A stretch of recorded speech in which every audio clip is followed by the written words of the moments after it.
Todo mundo caiu fora. Ele estava praticamente sozinho.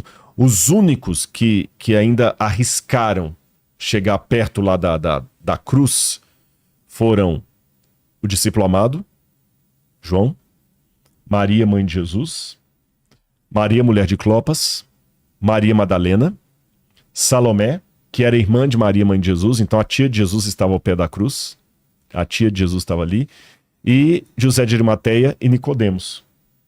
O resto tudo caiu fora.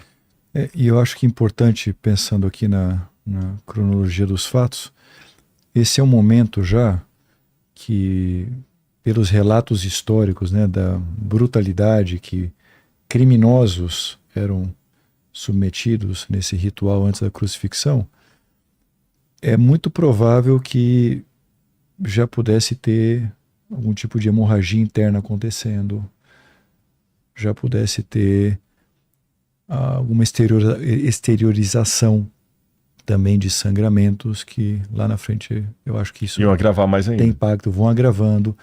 Isso vai deixando, vai minando as forças, né? Tanto é que no momento da caminhada, que é chamado Simão para carregar a cruz também, se a gente olhar do ponto de vista médico, o que acontece ali? Talvez uma queda de pressão, talvez uma desidratação já importante, talvez já o início de um quadro de hipovolemia, que é perda de muito volume de sangue, de líquidos. Então, a narrativa nos faz pensar dessa forma. Gente, eu fico pensando assim, não dá nem para imaginar. Se fosse só o aspecto físico, já era terrível. Mas Jesus ainda estava com a angústia mental da separação do Pai. Ele era o cordeiro, estava marcado desde lá de trás para morrer. Chegou o momento do sacrifício. E aí, quando ele é crucificado, que fala que ele foi crucificado e colocaram um ladrão à sua direita, né? Pediram Simão Cirineu para levar a cruz. Você sabe que na arqueologia a gente tem levantado mais ou menos como é que seria provavelmente a posição de um crucificado. E ela é bem diferente do que os Caravaggios da vida imaginavam, os quadros que retratados, a gente tem, né, retratados nos Caravaggios, nesses quadros aí. Tinha a crucificação que nem a gente vê nos quadros, e tinha de ponta cabeça também. Não, na verdade, ponta cabeça a gente tem o caso de Pedro. Só ele? Não era comum? Não era comum, não era comum. Tá. Nós temos casos de mulheres que foram crucificadas pelos romanos e elas eram colocadas de costas, porque às vezes a pessoa era crucificada nua. Sei. Então a primeira coisa, Jesus não estava com roupa, aquela... Tem algum quadro... o Lenin saiu agora. Senão eu ia colocar algum quadro ali a gente vai da crucifixão de Jesus, só para ver como é que é daquele jeito. E, aproveitando esse ensejo, eu quero que agora, que eu vou mostrar agora no programa, se você já ficou assim, estarrecido com isso, eu até quero... Pega de novo aqui, Guilherme. Porque isso aqui para mim, sabe, quando eu vi, mexeu muito comigo, gente. Isso aqui é muito forte. Você tá tocando na história.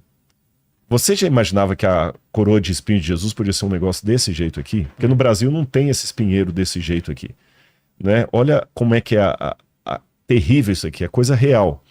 Agora é a hora de você chamar sua mãe, outras pessoas que talvez não estão acompanhando o podcast com você, porque eu vou mostrar alguma coisa arqueológica muito forte relacionada a Jesus, tá bom? O Lene tá aí, o que o Lene tá aqui, ó. Procura? Já achou esse aqui, tá bom. Esse aí.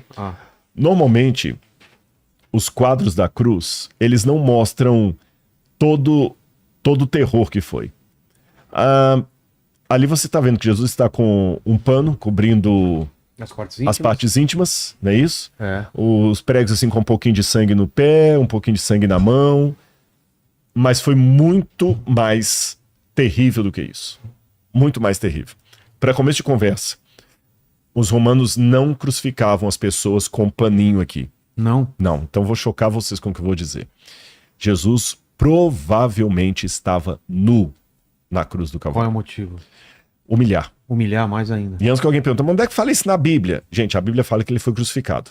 E eu tenho o quadro como os romanos crucificavam. Então, o mais lógico é imaginar que Jesus foi crucificado como qualquer outra pessoa era crucificada pelos romanos. Eles não falavam assim, não, esse aqui é o Filho de Deus, vamos tapar.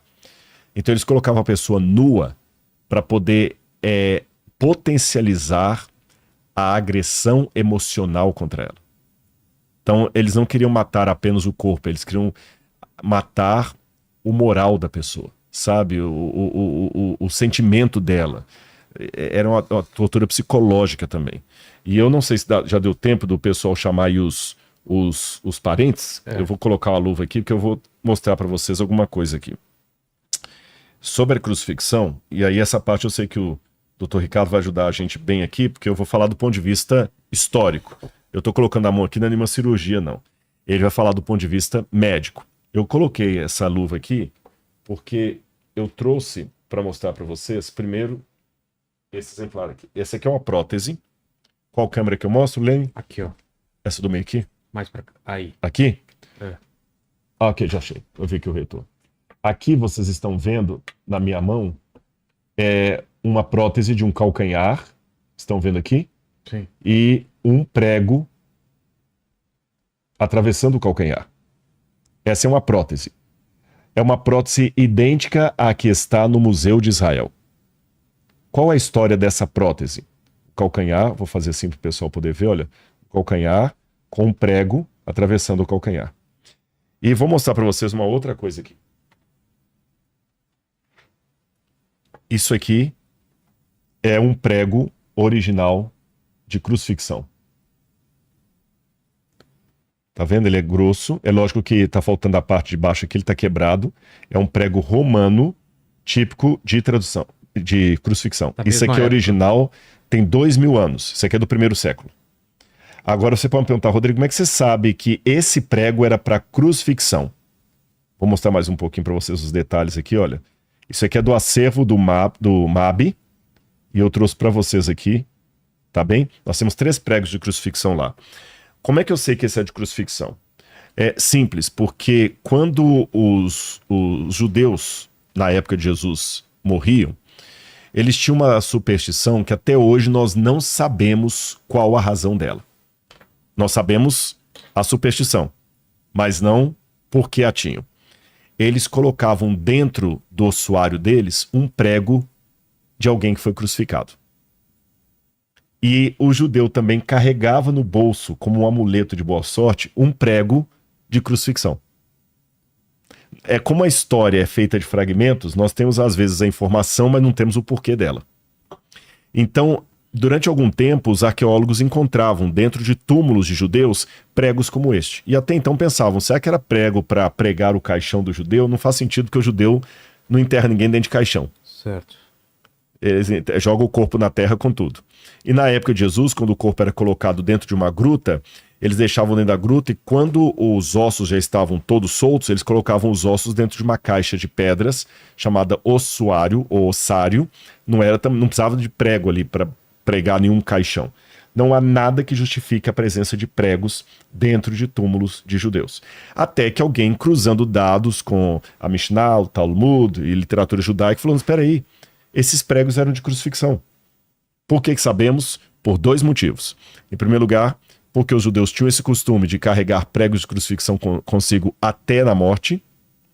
E em segundo lugar, porque nós temos relatos de como os romanos faziam a cruz, como eles crucificavam, o tipo de prego que usavam, e o detalhe bate. Entendi. Então, como esses pregos foram encontrados dentro de túmulos judeus do primeiro século, esse aqui foi um prego que crucificou alguém.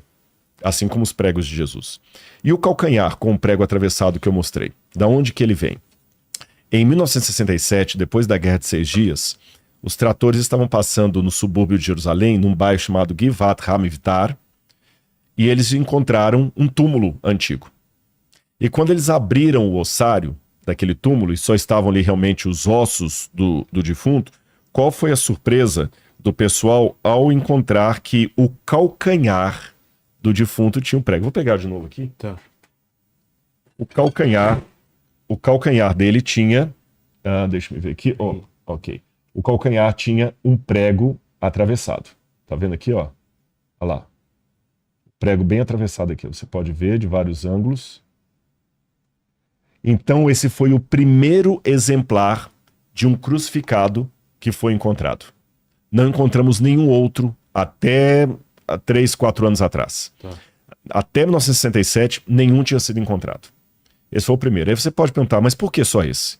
Os romanos crucificaram milhares e milhares e milhares e milhares e milhares e milhares de pessoas. Então, É porque o crucificado ele não tinha direito a um sepultamento digno. Depois de toda a humilhação de ser crucificado, o corpo dele era jogado num lixão para ser comido por aves de rapina e cães selvagens. E esse lugar era muitas vezes chamado de putenescum, que significa putrefação. Lugar da putrefação. Quando eu falo putenescum, eu sei que a galera em casa deve estar pensando até numa outra palavra aí, não. né? Mas aquela palavra, no latim, significa putrefazer. Putrefação. Vem da mesma raiz latina. Putrefação. Então, a pessoa não tinha direito a um sepultamento digno. E muitos críticos da Bíblia até apontavam o fato de Jesus ter sido sepultado como sendo uma contradição histórica, porque se ele foi crucificado, ele não teria direito a um sepultamento digno. Mas a arqueologia encontrou pelo menos um exemplar de um crucificado que foi sepultado. Entendeu? Então aqui eu respondo por que a gente não encontra outros exemplares de corpos, porque os corpos eram jogados no lixão, não sobrava nada, mas pelo menos um sobrou. Aí alguém vai falar, e quem garante que não era Jesus? Bom, não era porque o nome desse sepultado estava escrito na tampa ali, era Yohanan ben Hagakol. Yohanan ben Hagakol. Depois disso, eles encontraram mais 2 exemplares de pessoas que foram crucificadas. Então hoje, em 2025, nós temos até hoje apenas 3 exemplares ósseos de pessoas que foram crucificadas pelos romanos. Yohanan ben Hagakol, que a gente tem até o nome dele, e mais outros 2 exemplares. Um encontrado na Itália, outro encontrado em Cambridge, na Inglaterra. Eu não sei se as imagens estão, aquelas imagens que eu passei para a Fábio. Se eu achar fácil ali, eu vou orientando o Lenin aqui. Aí vocês vão ver como é que esses outros exemplares também de ossadas foram encontradas, demonstrando que o que eu vou explicar daqui a pouquinho funcionava para várias pessoas. Agora, a partir do levantamento legístico, por isso que é importante ter um médico aqui com a gente hoje, dá para a gente ter uma noção como é que era a postura de um crucificado, porque colegas seus, como o professor de Saferes, que era professor de medicina na Universidade Hebraica de Jerusalém, e também o doutor Zias, eles fizeram um levantamento, são médicos legísticos, é uma especialidade diferente da dele, eles fazem levantamento legístico de como era a postura do crucificado a partir do exame das ossadas. Aqui, olha, esse exemplar que está aí, por exemplo, olha, esse foi um exemplar de um crucificado encontrado na Itália. E a gente sabe, não encontrou o prego, mas pelo buraco nos 2 calcanhares, percebeu-se que a pessoa também tinha sido trespassadas por um prego. Por um prego, tá vendo? Esse foi encontrado na Itália. Tem um outro aí agora que foi da Inglaterra, vamos ver se o Lenin consegue achar ali. Se achar a foto errada, eu peço para ir passando. Esse aqui foi encontrado, esse foi o da Itália, esse foi encontrado na Itália. Esse que foi encontrado na Itália é o que eu mostrei os calcanhares furados ali. Então esse sujeito foi crucificado. E mais um agora. Então eu já mostrei então 2 exemplares de crucificados. Yohanan ben Hagakol, que eu mostrei aqui agora, e esse outro que foi encontrado na Itália. E esse aí foi encontrado em Cambridge, na Inglaterra. Veja bem, você tem lá a ossada do sujeito e você tem também o calcanhar e, curiosamente, com o prego também atravessado. Então a primeira coisa que a gente já mudou no entendimento arqueológico é que, diferente daquele quadro que o Lenin mostrou antes, os pregos não ficavam no peito do pé. Ah, tá. Dá uma olhada. Depois coloca de novo. Se quiser colocar aquela imagem lá de novo, Lenin, os pregos não eram fixados no peito do pé, eram nas laterais, no calcanhar do crucificado. No calcanhar do crucificado. Olha lá, tá vendo aí? Os pés estão no peito do pé. Não, é provável que era no calcanhar que ficava. Tem uma outra imagem que eu mandei para a Fábio aí, que são a imagem que tem um desenho de 3 formas de cruzes diferentes, Lenin. Enquanto o Lenin busca essa imagem lá, agora eu vou mostrar para você as posturas de alguém na cruz que foram levantadas ao longo do tempo e qual aquela que hoje prevalece mais na academia. Os romanos não faziam empalamento, não? Não, o empalamento vem dos sumérios, dos sumérios não, dos assírios.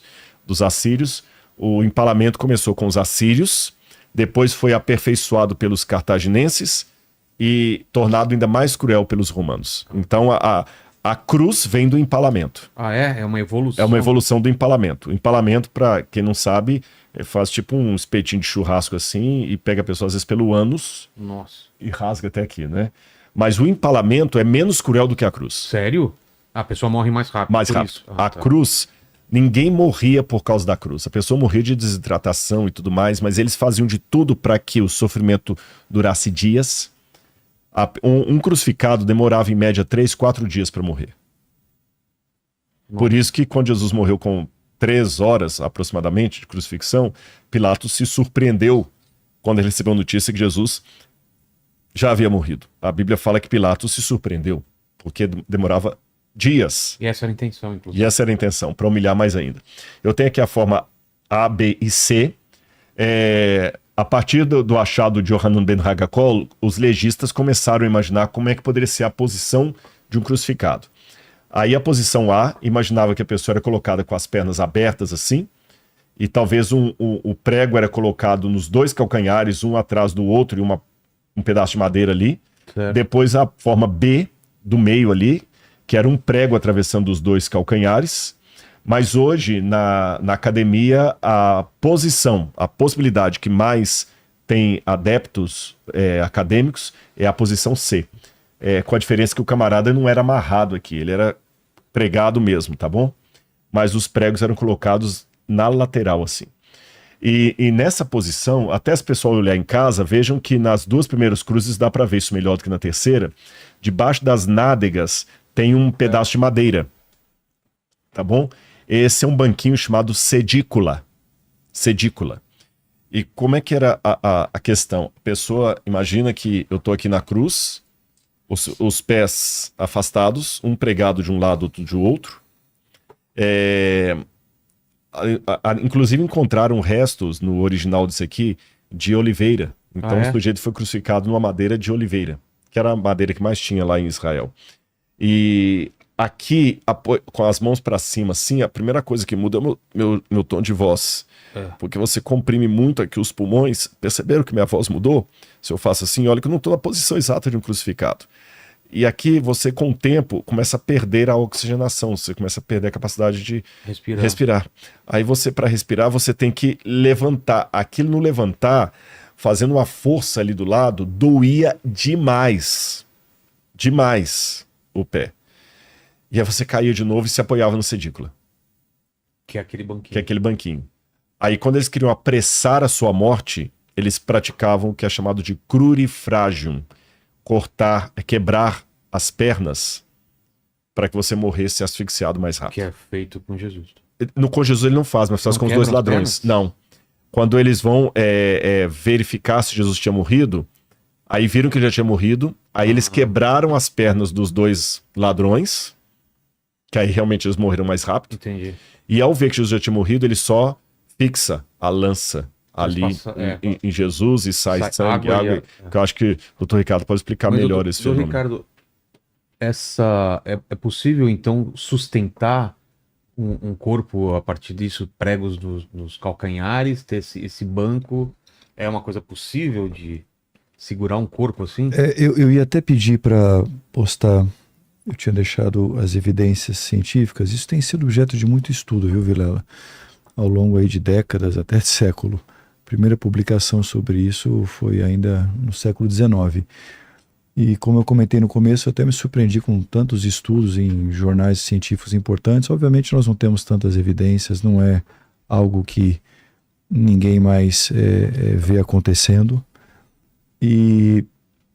Mas existem sim relatos históricos, da arqueologia e também em guerras algumas situações semelhantes foram identificadas, então para ver o efeito disso. É até interessante falar que tentaram reproduzir estudo com voluntários que deixavam numa posição que seria de um crucificado, essa posição mais vertical, que é retratada de maneira geral, para tentar ver qual que seria aquele efeito sobre a respiração, sobre, enfim, os batimentos cardíacos, etc. Então, aqui é um resumo, vejam vocês, causas possíveis, né? Então, ruptura cardíaca, falência cardíaca, choque hipovolêmico, síncope, acidose, asfixia, arritmia, mais asfixia, embolismo pulmonar, enfim, algo que, própria questão aqui psicológica, e alguns até questionando se realmente morreu, se a cruz mataria, da forma que é relatado na narrativa bíblica. Passa o próximo, por favor. E essa segunda publicação um pouco mais recente, tem um outro slide que mostra, aliás, não, a antiga que era essa que é a mais recente, sim.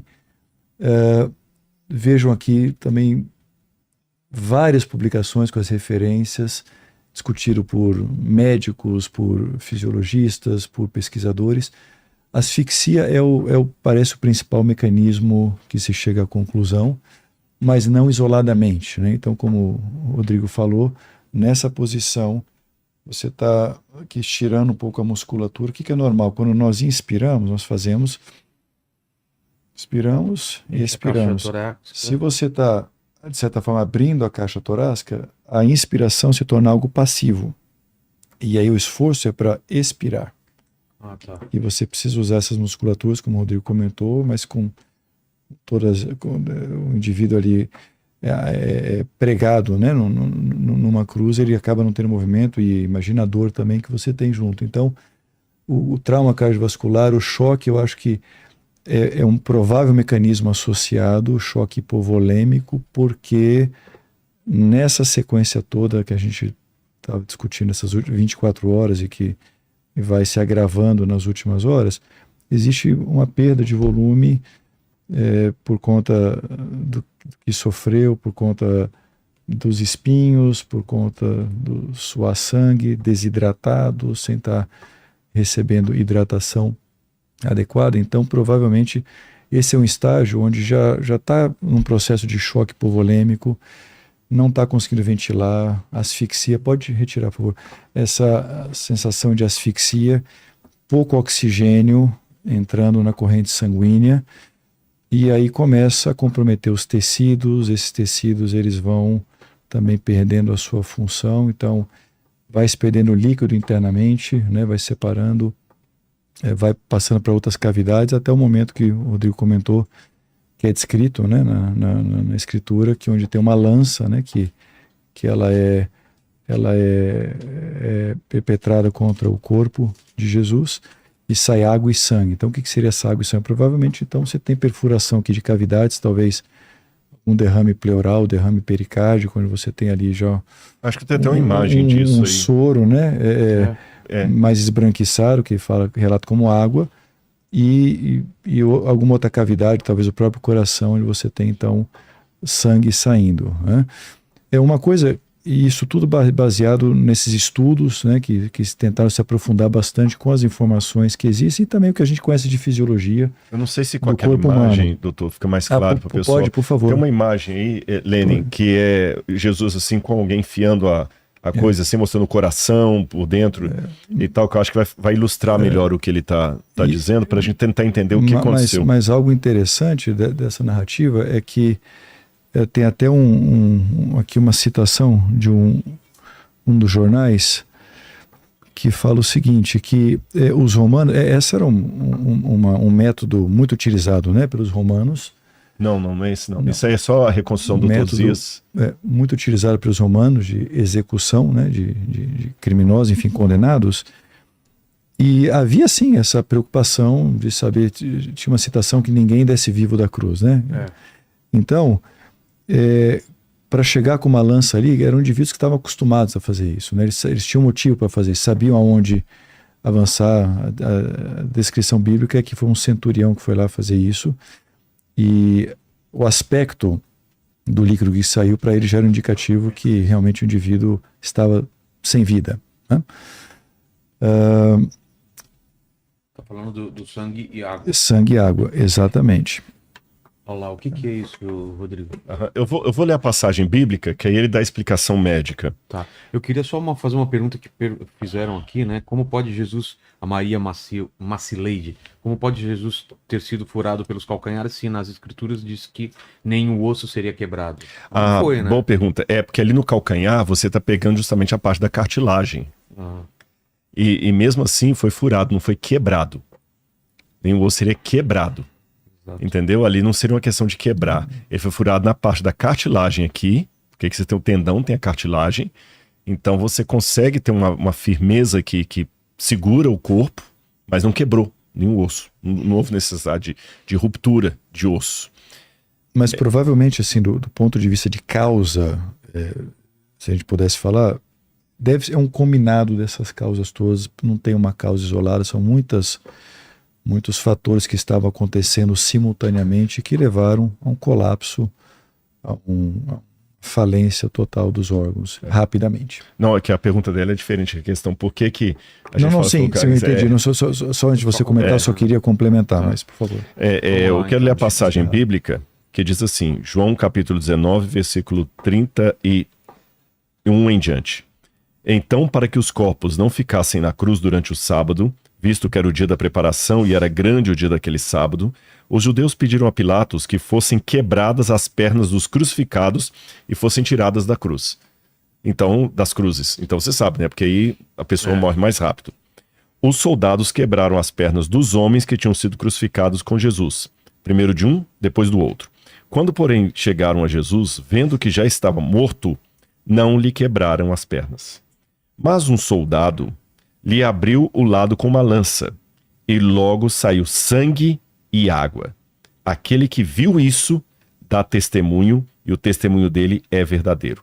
Ou seja, João, ele está falando. João sempre falava de si na terceira pessoa.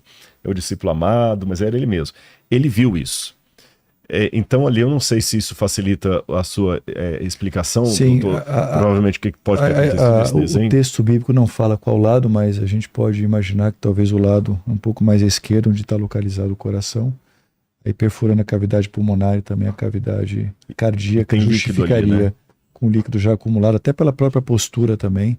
Então você vai acumulando e vai tendo o extravasamento de líquido dentro do corpo. Isso até que eu ia lhe perguntar, porque na época do Covid, quando a pessoa estava com o problema do vírus e tudo mais, uma das coisas que o pessoal falava mais é bulimia pulmonar, né? Embolia pulmonar, e também líquido no pulmão, aquela coisa toda que dificultava a respiração e tudo mais. Então, numa situação dessa também, o pulmão pode acumular líquidos. Pode acumular, também, vai fazendo uma congestão e vai prejudicando a respiração e tudo exatamente. mais. E esse líquido pode ter sido o que vazou aqui. Sim, pode ser. E você vê que a postura do crucificado ali, embora essa foto aí está mostrando aquele formato que não é bem o mais defendido hoje, mas ele ilustra algo similar que é como o corpo era torcido de maneira que o ciático ali grita, né?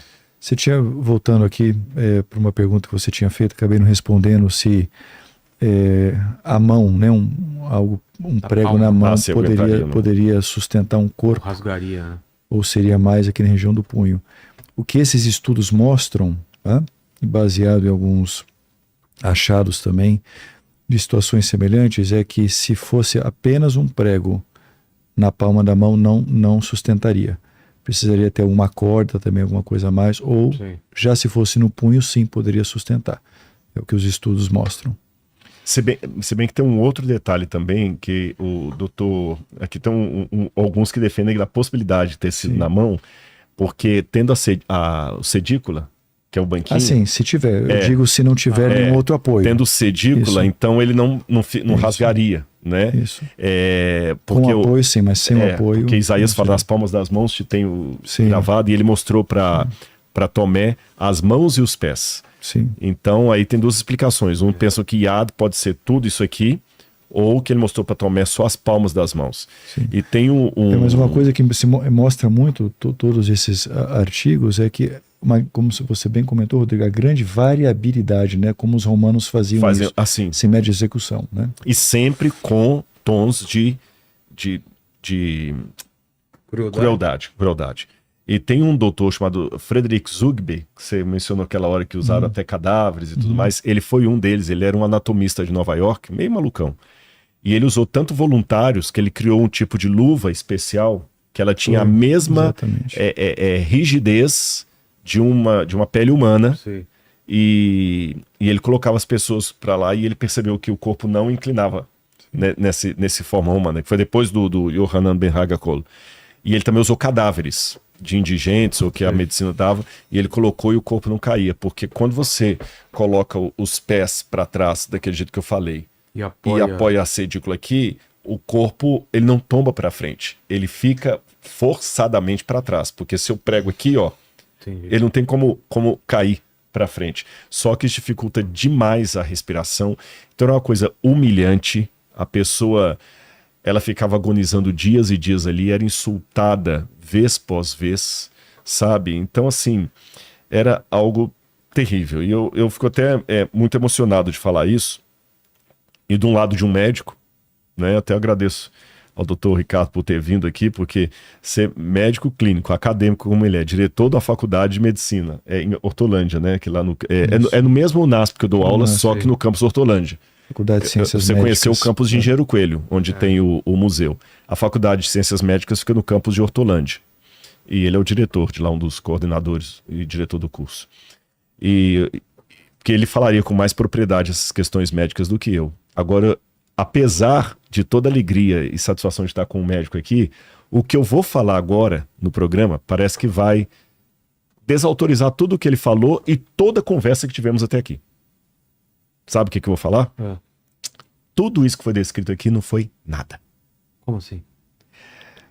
A angústia maior que Cristo passou foi a angústia espiritual.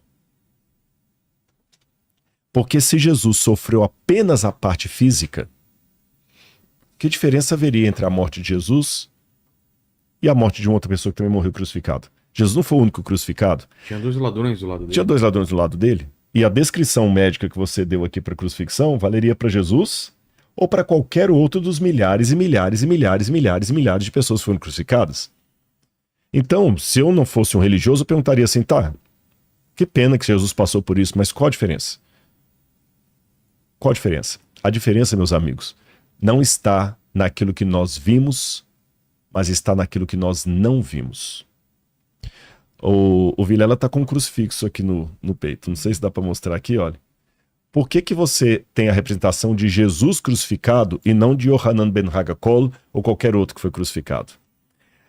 Não é tanto a dor física. Ela foi importante, impacta a gente. Mas não é ela que torna o sacrifício de Jesus diferente. Se torna apenas mais um.